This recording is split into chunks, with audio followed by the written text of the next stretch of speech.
Biz азыр Кочкордун Агучук деген жеринде турабыз. Бул жерде Кыргыз тарыхында чоң орду бар. Байтүгөл уулу Медеттатканын күмбөзү жайгашкан. Мына ушул жерде жашап өтүп, ушул жерге коюлган экен. Мына коюлган, мына бул инсан өзүңүздөр көрүп атасыздар.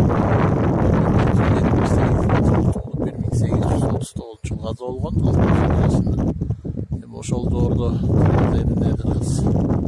Кыргызстанга кыйын учур болуп турган, кыйын кезең болуп турган Кокон хандыгынын өкүм зордугу күчөп турган мезгил болчу. Мына ошондо ушул кыргызды талатып, жок кылдырып жиберүүгө жол бербей, өзүнүн акылмандыгы билгичтиги менен ак кызматын өтөгөн инсандардын бири ушу Медеттатка атабыз болот. Күмбөз кийин урпактары тарабынан эски күмбөздүн ордуна тургузулган. Кийинки жылы анын ичинде болсо Медеттаткан өзүнүн эски күмбөзү турат. Эменин калыңдыгын караңыздар. 1 метрден да ашык.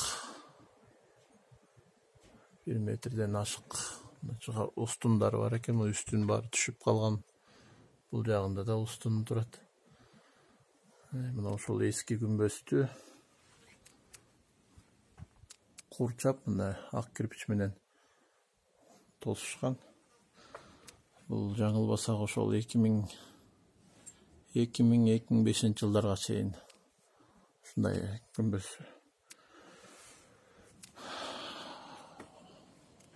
жаңыртышып, ушунчалыктан тосуп коюшкан. Мына өзүнүн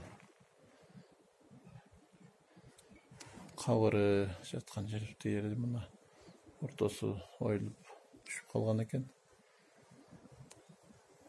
Медеттатка өлгөндөн бери канча жыл болуп кетип атат.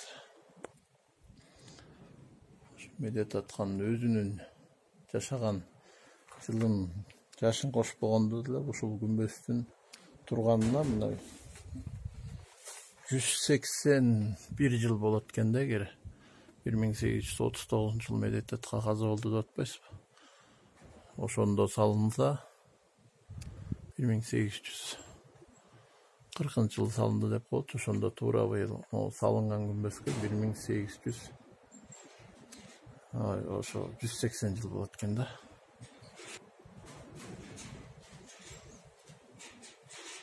Бул күмбөздүн салынганына, ошол эски күмбөздүн салынганына Медеттаткан жашын кошпогондо мына быйыл 180 жыл болуп калат экен да. Ошо жогоруда да айттык, ошо өзүнүн күмбөзү ушундай.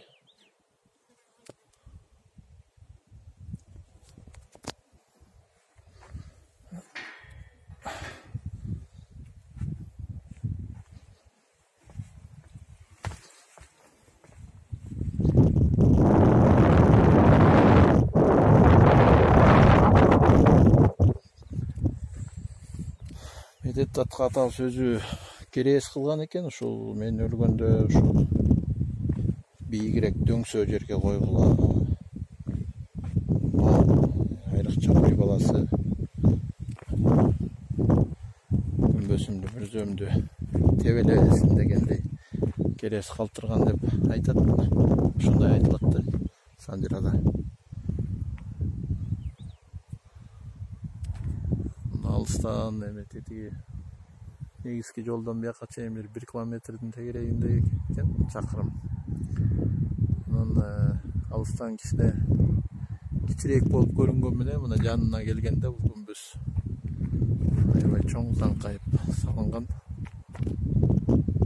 Медеттаткан Санжырада Кыргыз тарыхында орду чоң экен, талашсыз. Эми ошону биз унутпай билип, кийинки жаштарга, муундарга айта жүрүшүбүз керек.